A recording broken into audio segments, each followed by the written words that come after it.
इस देश में एक आतंकवादी आया जिसका नाम था सेंट जेवियर। आप सोच करके देखिए, जिधर से भी आप गुजर जाते हैं, दिल्ली की सड़क हो, बेंगलोर की सड़क हो, कोलकाता की सड़क हो, गोवा की सड़कें हो, कहीं से भी आप गुजरते हैं तो आपको बड़े बड़े इंस्टीट्यूशन, बड़े बड़े यूनिवर्सिटीज, बड़े बड़े कॉलेजेस, बड़े बड़े शिक्षण संस्थान सेंट जेवियर के नाम से देखने को मिलते हैं। Saint Xavier college, saint Xavier university, saint Xavier educational institute. उस समय आपको लगता है कि सेंट जेवियर तो कोई बहुत बड़ा शिक्षाविद था, सेंट जेवियर तो कोई बहुत बड़ी महान हस्ती था, जिसके नाम से इस देश में 100 से ज्यादा कॉलेज हैं और 10 से ज्यादा यूनिवर्सिटीज हैं, एजुकेशनल इंस्टीट्यूट्स हैं। ये सेंट जेवियर कौन था? यदि आप इसकी तहकीकात करेंगे और तह में जाएंगे और इतिहास को खंगालने का प्रयास करेंगे तो आपको पता चलेगा सेंट जेवियर ईसाइयों का सबसे क्रूर आतंकवादी था, जो हिंदुओं को ईसाई बनने के लिए उत्पीड़न करता था और जो हिंदू ईसाई बनने से इंकार कर देते थे उनके नाखून खींच लेता था, उनकी पलकों को काट देता था, उनकी आंखों को निकाल लेता था। और ये मैं कोई ऐसी हवा में बात नहीं कर रहा हूं, इसके प्रमाण आज भी आपको गोवा में देखने को मिलेंगे। आप जब गोवा जाते हैं तो वहां इस चौक चौराहों पर ऐसे बड़े बड़े खंबे बने हुए हैं और उनका नाम है हथकतलू खंब। उस हथकतलू खंब का यदि आप इतिहास जानेंगे तो आपको जान करके आश्चर्य होगा।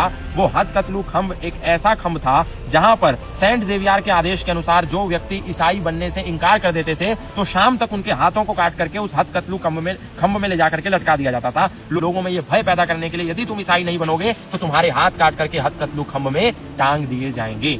आप सोचिए, सेंट जेवियर जैसा क्रूर आतंकवादी जिसने हिंदुओं के हाथ इसलिए काट दिए और एक हिंदू नहीं लाखों हिंदुओं के शाम होते होते हथकतलू खंब में हजारों हाथ लटक जाते थे और आसपास से गुजरने वाले लोगों के मन में ये भय पैदा हो जाता था कि यदि हम ईसाई नहीं बने तो कल हमारे भी हाथ काट करके यहाँ टांग दिए जाएंगे। बस उसी भय के कारण वो ईसाई हो जाते थे।